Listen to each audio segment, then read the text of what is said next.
On va terminer notre étude sur la réduction d'expression avec la dernière opération, c'est-à-dire la division.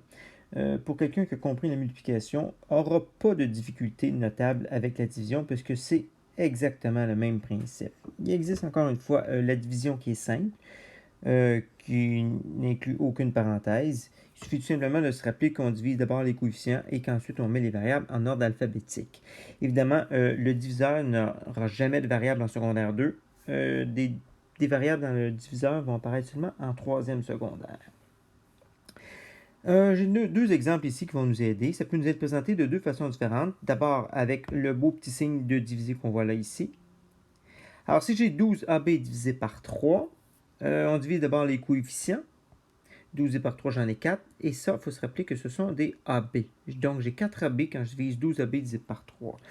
Il y en a qui pourraient se demander comment ça se fait que ça nous donne 4 AB quand on divise 12 AB par 3. J'ai une façon de l'illustrer ici. J'ai écrit 12 AB.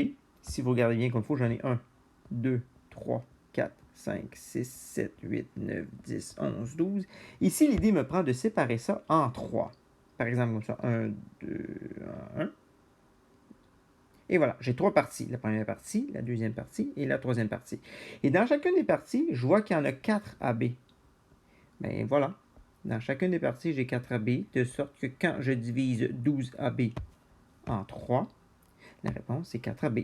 Ça peut vous être présenté, au lieu d'être un signe d'opération comme ça, sous forme de fraction telle qu'on le voit ici. C'est le même principe. Il ne faut pas oublier qu'une fraction, c'est tout simplement une division. 15 AB divisé par 5, c'est comme si j'avais 3 AB dans chacune des 5 parties divisées. Il va arriver un moment où nous aurons des parenthèses dans tout ça. Dans ce temps-là, encore une fois, humoristiquement, je me plais à faire appel à Madame D, tel que je l'appelle. D pour distributivité. On s'en souvient, le nom, c'est la distributivité de la division sur l'addition ou la soustraction. Justement, j'ai deux exemples, parce que ça peut encore une fois nous être présenté de deux façons différentes. D'abord avec le beau signe de diviser comme ça.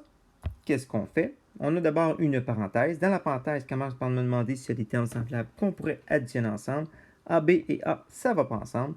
Je dois donc me débarrasser de la parenthèse. Et qu'est-ce qu'il y a? Il y a un divisé par 3. Et dans ce cas-là, qu'est-ce qui est divisé par 3? Tout ce que dans la parenthèse. Donc, on distribue le divisé par 3.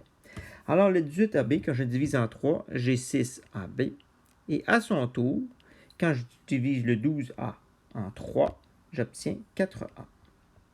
De sorte que quand je divise toute la parenthèse en 3, j'obtiens 6AB plus 4A. Ça peut vous être présenté de l'autre façon, c'est-à-dire une fraction comme ça.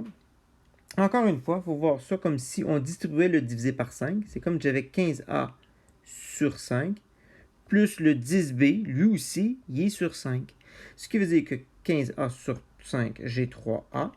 Et de l'autre côté, 10B plus sur 5, j'ai 2B. De sorte que nous avons affaire à ce binôme-là. Voilà, c'était le secret de la réduction d'expression quand on a affaire à l'opération de la division.